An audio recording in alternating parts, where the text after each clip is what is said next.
not sure if the music, Mr. President, is Davos style, but we have so great memories from your visits in Davos last year.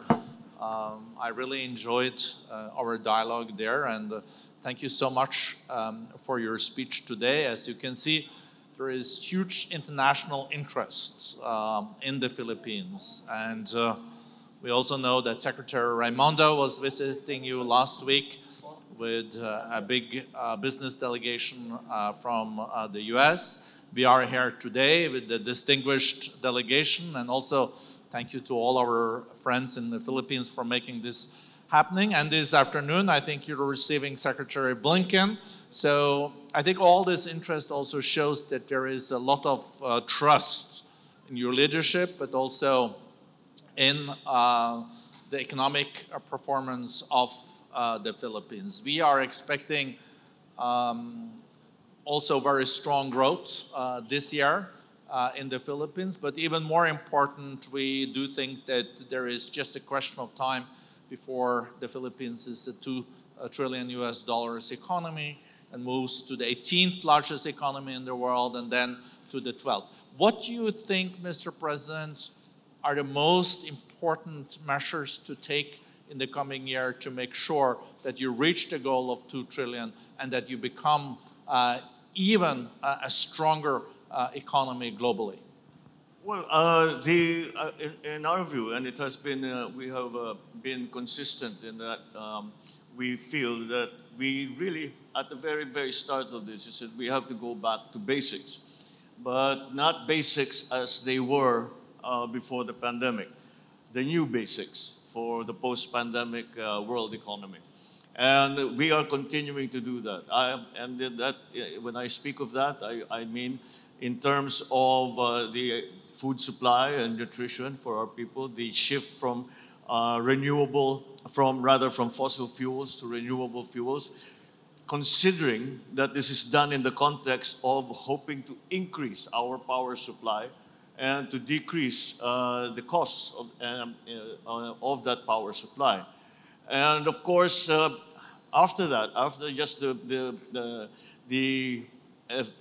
making more efficient the bureaucracy, digitalizing as much of the economy as we possibly can.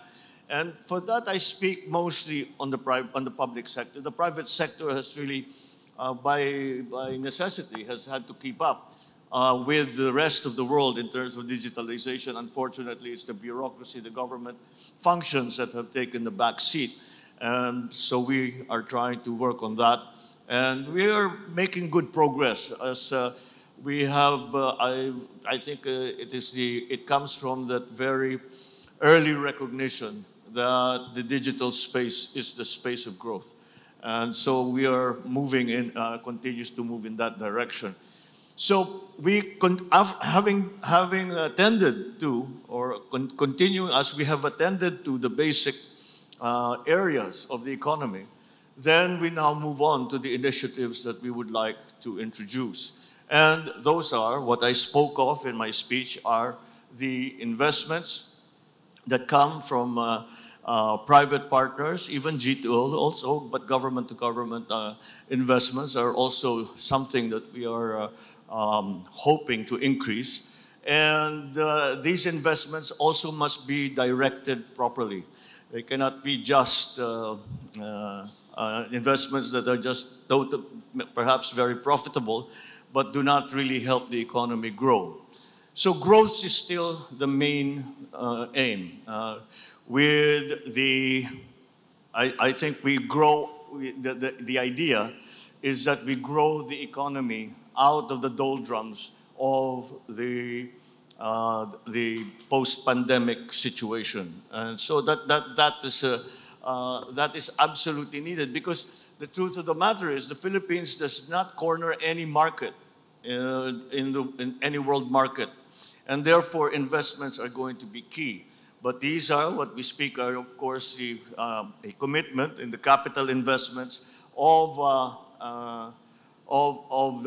the new sectors, not in the smokestack industries so much, but really, again, in the digital space and in the new technologies and in the new industries that have arisen from that. I speak of green minerals, battery production, the new technologies that we need to be adopting. So part of that, and so to play a large part in that, we are also focusing a great deal on the reskilling and upskilling of our people. So whenever we speak of investments, I always ask the prospective investor if we have, in fact, a training program, if there is a transfer of technology, because this is going to be essential. And so far, I think that it serves the interests of both the private side and the public side that these continuous training and upskilling of our workers is conducted. Not only so that they are able to work in the areas that are important in the new economy, but also because we have a very significant part of our economy is dependent on our overseas workers. And for them to be able to compete properly in the international labor markets, those specialized skills that we are seeing are necessary must be made, they must have that skill set so as to be able to compete and to find good positions wherever it is that they see opportunities. It has been very successful. It has been so successful, in fact, that we are always worried about the talent that stays at home.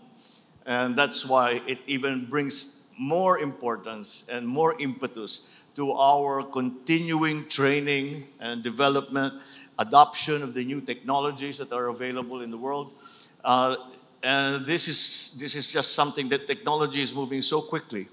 We hold very much hope for the new technologies to solve some of these problems, but the technology moves so quickly, so we have to move quickly with it. And that is these are the areas that we have decided to focus on to continue the growth trend of the Philippines and to make the economy stronger. Well, thank you so much, Mr. President, for sharing this vision. And this also just underlined that we are faced with a paradigm shift with new digital intelligent economy that we're faced with. And we do strongly believe that, as you underlined, right skilling and upskilling is critical. And the generative AI and the new technologies will be a major game changer and can increase productivity with 30% in the coming decade. But there are some concerns that these new technologies will just underpin that the winner takes it all. That's only the economies of size and the big companies that can succeed, at least on the hardware side. But there is also a big software side of this. So how do you think that the Philippines are ready for being part of this growth story? You already touched on it, but are you seeing this as a challenge and a threat, or more as an opportunity with the Philippines that are such a populous country with 110 million people and very skilled in English? Well, it's difficult to categorize it simply as a challenge or a threat, because any sharp blade cuts both ways. And we, I think, are seeing this now with AI, where we're still trying to figure out, we know how powerful it is, and we know how powerful it is going to be, even more so than it is now. We can see the necessity for AI, because there are many things that what we are doing is becoming more complicated, and we have to act very swiftly to be able to adjust to whatever occurrences there are. But again, I think I need not explain how the AI can also work against you. And but we must, there's a very clear understanding on our part that we must be part of that. Now, the asset, I mentioned this when we were in Davos, the main asset when it comes especially to the new technologies is our workforce. We have a young workforce. They are well trained. They are accustomed to working with foreign entities. We English speaking is not a small aspect to that. And so it is a workforce that I think, considering especially that many of the countries surrounding us have a graying workforce, and we have begun to see the diminishing of the birth rates in some ASEAN countries.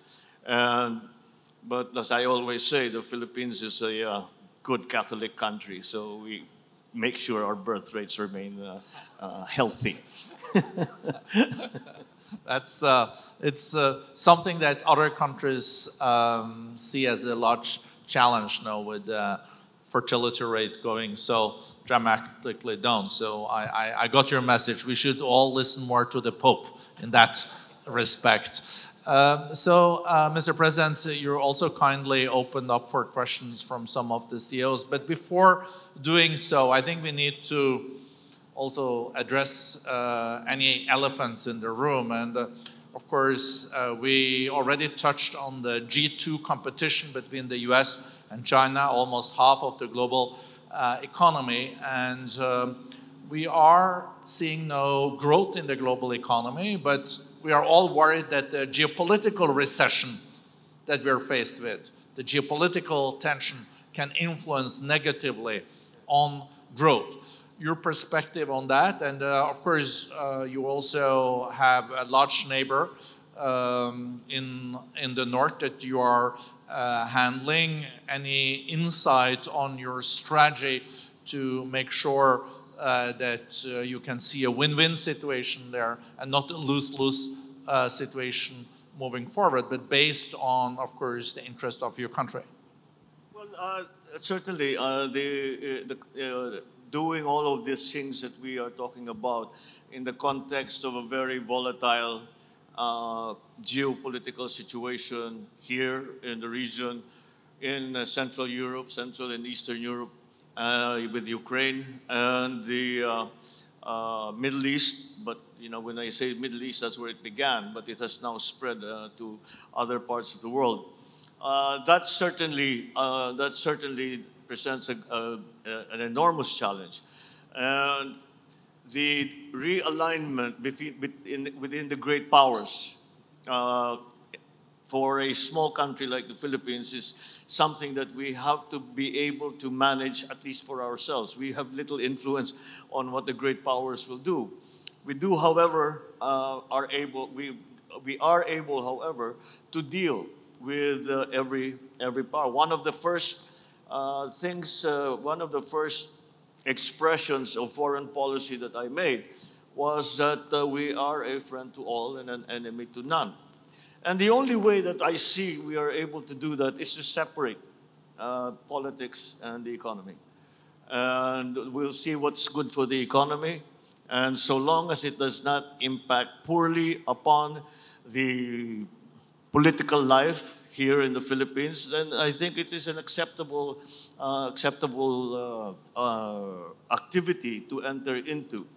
It's not, as you can imagine, because economic power is also used as political power in many of these instances. So it is not that simple, but we must continue to make that delineation, and hopefully we make the right choices so that our political stability, our political sovereignty, and sovereign rights are defended robustly, at the same time that we are able to deal with any country in the world, no matter what their political leanings might be, no matter what their alliances might be. But again, it is a difficult situation. It's a difficult problem. I do not underestimate how complicated it can get. But as long as we have a guiding principle, and that is to separate the two things as much as possible.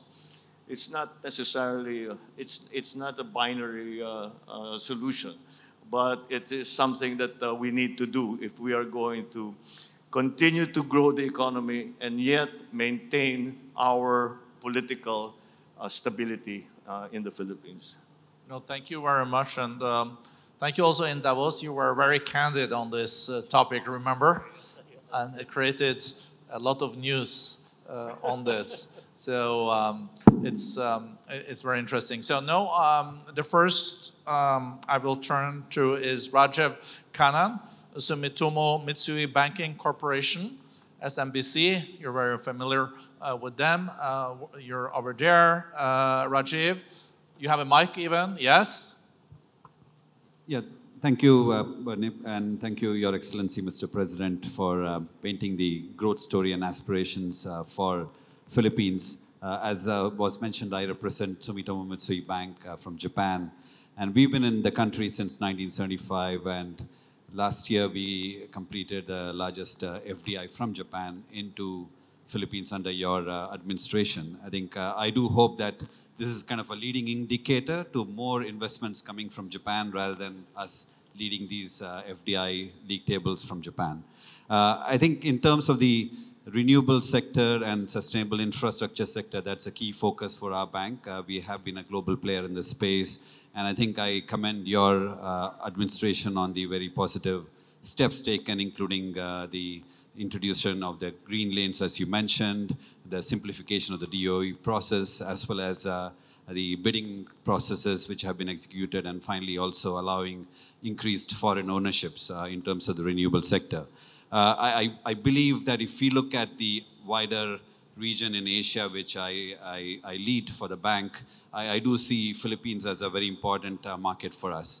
I think particularly in terms of the renewable sector, I think Philippines has a number of strengths. Historically, it has geothermal capabilities, it has pumped hydro and hydro capability, and now more recently the focus on solar and wind, I think is quite encouraging for us. So we would also like to encourage you and the administration to continue to grow this sort of process and keep a very stable pipeline of opportunities, because for banks and institutions and investors, it's quite important that we have a steady stream of opportunities which allows us to commit resources and commit investments into your country.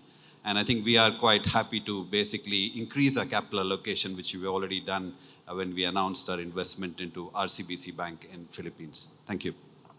Thank you very much. This is precisely the kind of, precisely the type of economic activity that would be very beneficial to the Philippines. You touched upon it tangentially, climate change. That's perhaps I was remiss in not mentioning that, because no discussions that we have in government now do not include measures to mitigate, to adapt to climate change.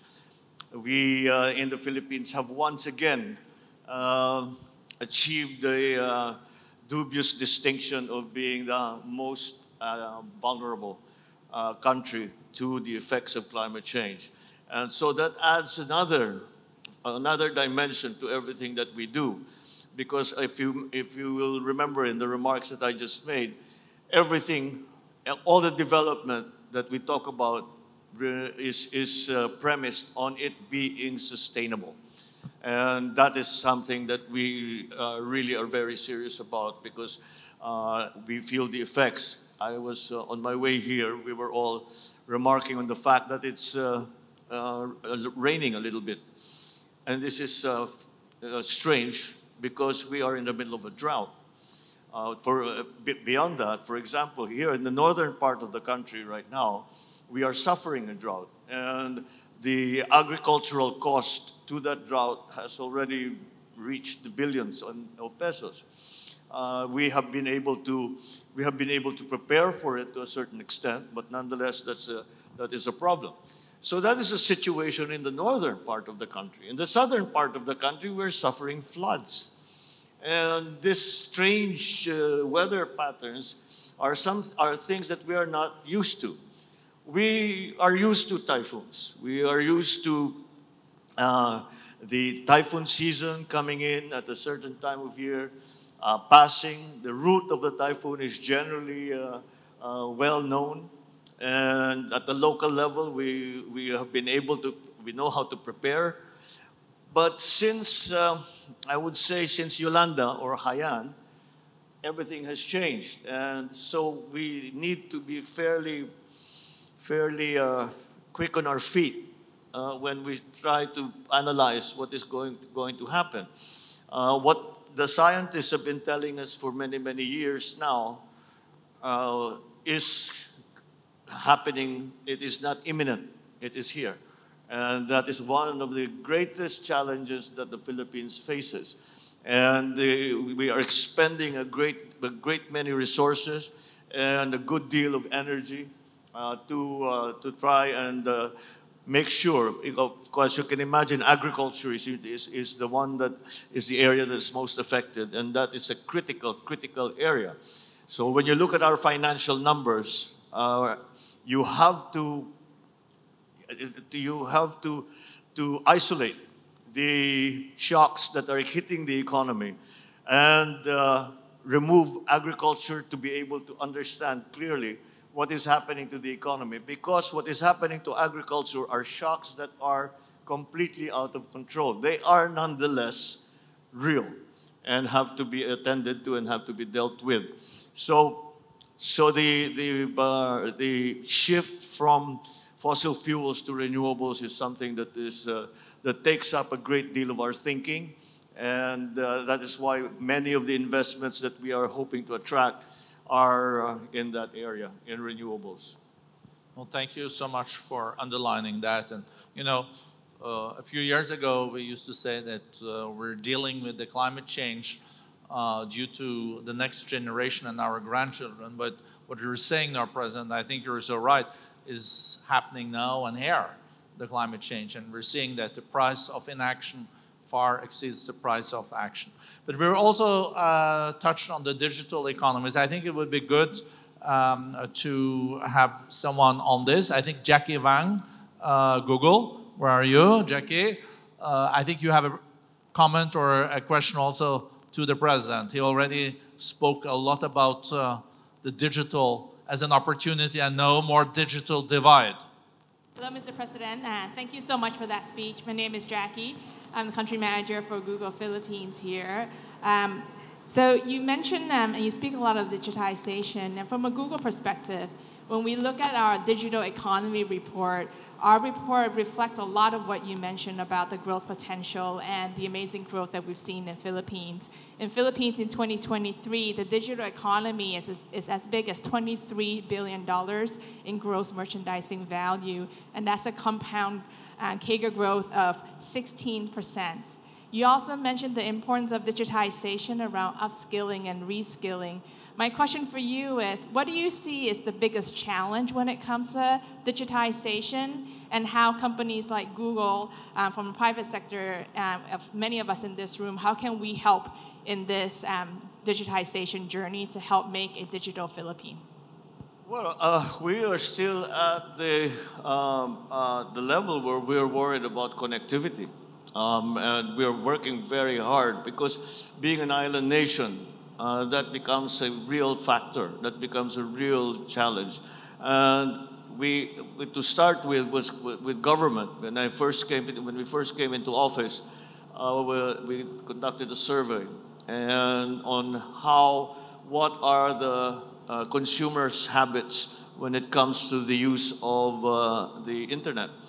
And we got back a statistic which was really rather worrisome, and that was that 95% of an ordinary Filipino citizen's activities in terms of payment, for example, clearances and all that, 95% of their activity is over the internet.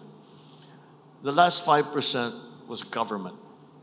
And that's why we still are falling behind. We are catching up though, because there have been several groups that have come in that have extended our fiber optic network and have been setting up data centers. And we are hoping we are slowly starting to design a cloud specifically for the Philippines, so that there is some security. Now, having said security, the cybersecurity problem has become quite pronounced, and this is maybe the darker side of the technology. We have many instances where there are scams and there is hacking. In terms of actual security, we also have fallen victim to a great many of these nefarious activities. And so, yes, so those are the areas that we worry about. If you want to know more, seated at your table is the Secretary of Information Technology and Communication. So I'm sure he will give you an earful as to the detailed situation here in the Philippines. Thank you, and we will hear more from the Secretary a little bit later, so we'll tap into him. You know that there is a lot of interest now also in investing in the Philippines. And when I looked at the numbers on FDIs compared to some other countries, the FDI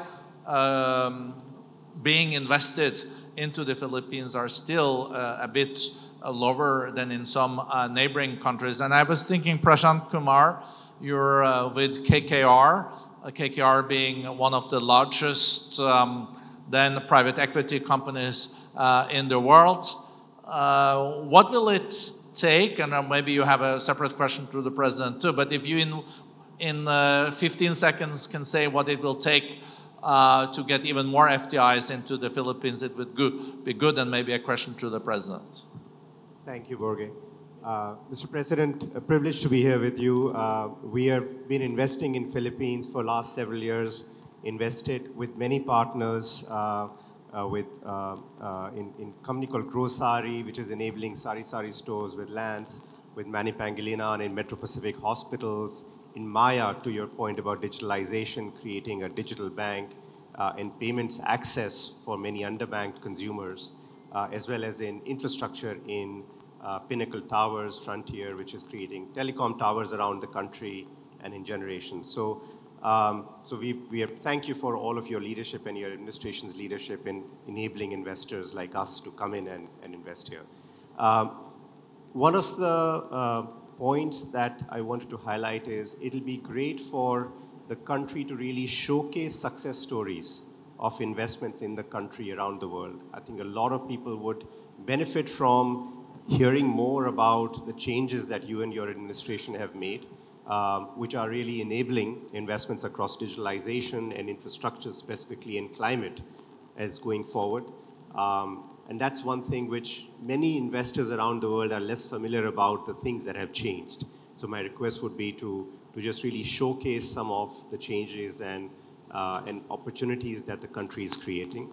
And then the second one, which we've been discussing with some of your colleagues in the administration, has been around creating the basic foundational layer for digitalization, which enable national ID, credit bureaus, around foundations, which then the businesses can come in and invest and start creating new opportunities for the consumers. But we are very excited about investing here. Again, question to you and your thoughts on what can we as investors, foreign investors, do to create more awareness, and what can we do to support your agenda in drawing more FDI into the country? Thank you for that. And but I'm quite pleased that the areas that you mentioned are the areas that we are working very hard on. But these are structural changes that we have to make, and by their very nature, structural changes. Although we can make them in as quickly as possible, the effects as they go through the processes of the economy, do take time.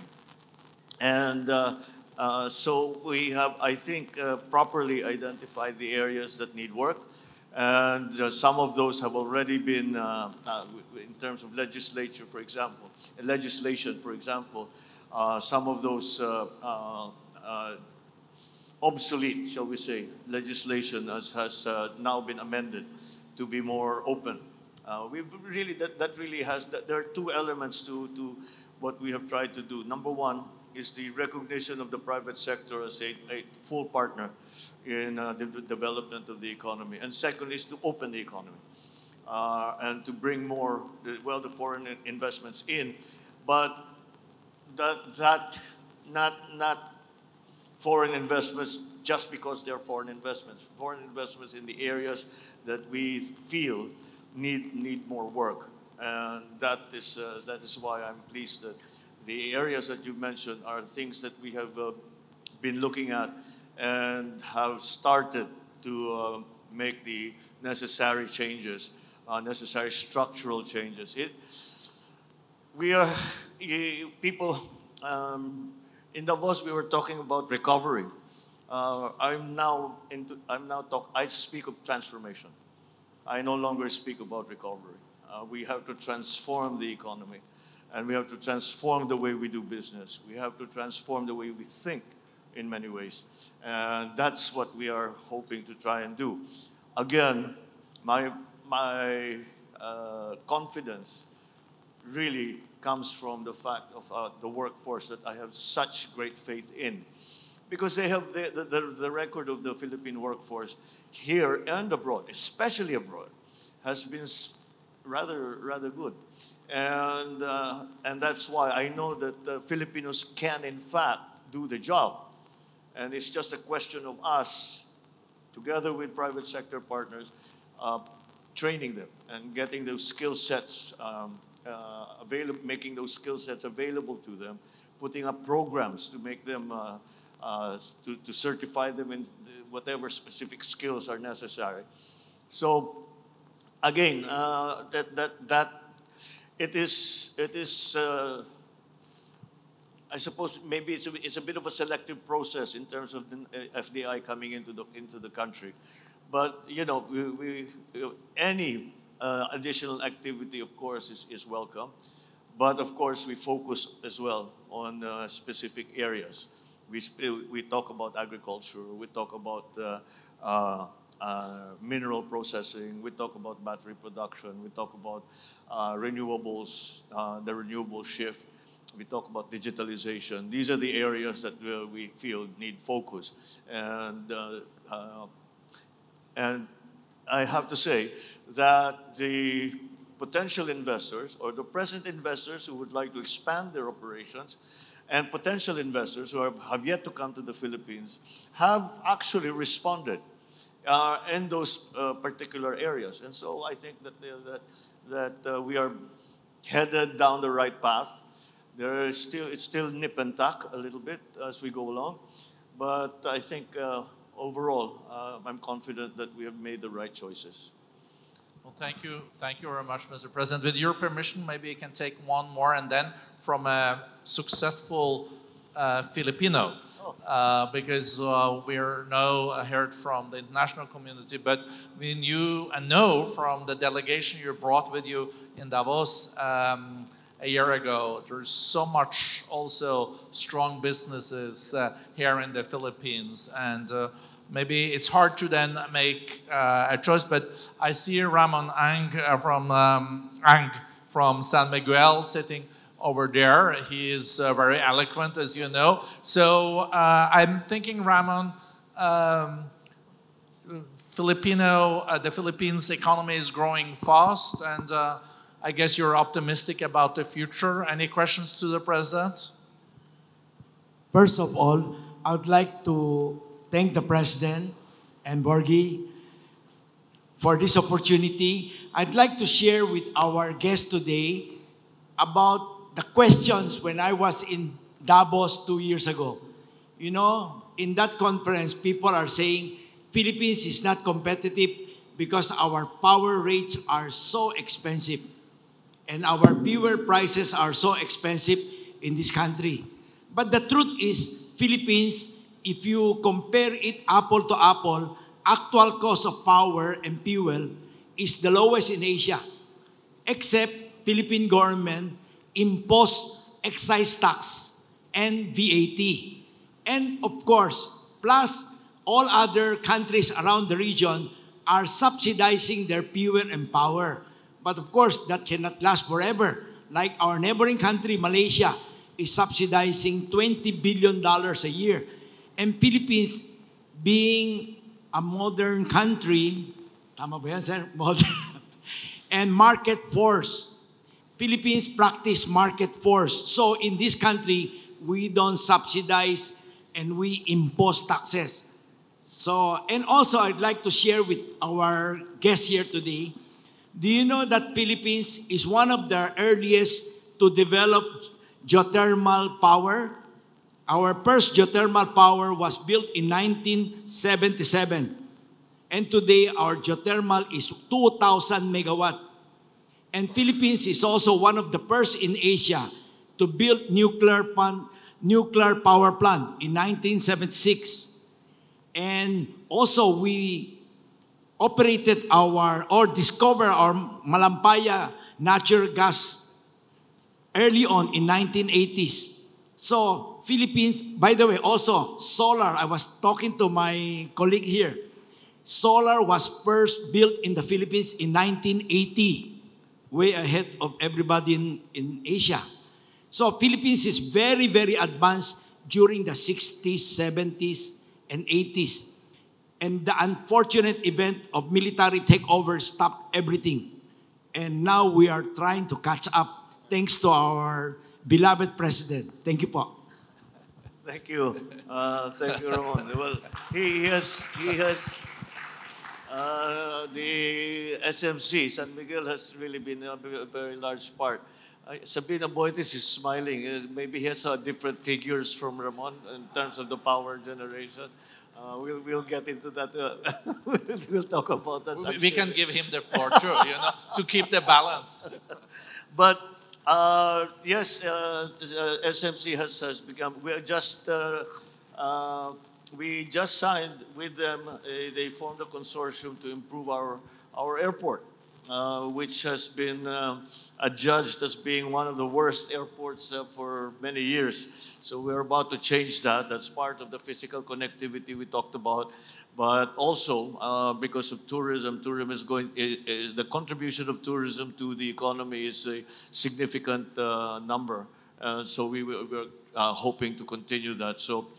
That is why that is precisely one of the best examples that we have of a partnership between government and the private sector, and this is one of the, I believe, despite being the largest PPP that we have ever entered into, we were able to go through the entire process in record time. And that's what we try to keep hoping for, to make sure that the roadblocks that are unnecessary, that really have been part of that, the evolution. One of the things that really happened here was that many things were instituted during the pandemic that no longer apply. And we have to remove those again and redesign, as it were, the economy. And so one of those areas is PPP. And thus far, I believe we have been successful in attracting that kind of that kind of arrangement. However, we do not limit ourselves to that. We look to G2G arrangements. We look to purely commercial joint venture arrangements between private corporations. And so that is our way of opening, as I said, the economy. Thank you. Thank you very much. We would have loved this to continue for another hour, but we know, Mr. President, that very soon you will have a big interview with Bloomberg. Then we know you're seeing Secretary Blinken. So we feel very privileged that you wanted to spend time with us. And also, as we discussed in the short bilateral meeting, it's always good to have a Q&A before you go on Bloomberg, you know. So I hope this was a good warm-up for you too, for Bloomberg. Yes, thank you. Yes, I'm very happy to always come and explain what it is that we are trying to achieve here in the Philippines, and I think that it is an important part of bringing the Philippines really to the world. And one of the comments that I made very early on again in the administration was that we have to reintroduce the Philippines to the world because we have become insular.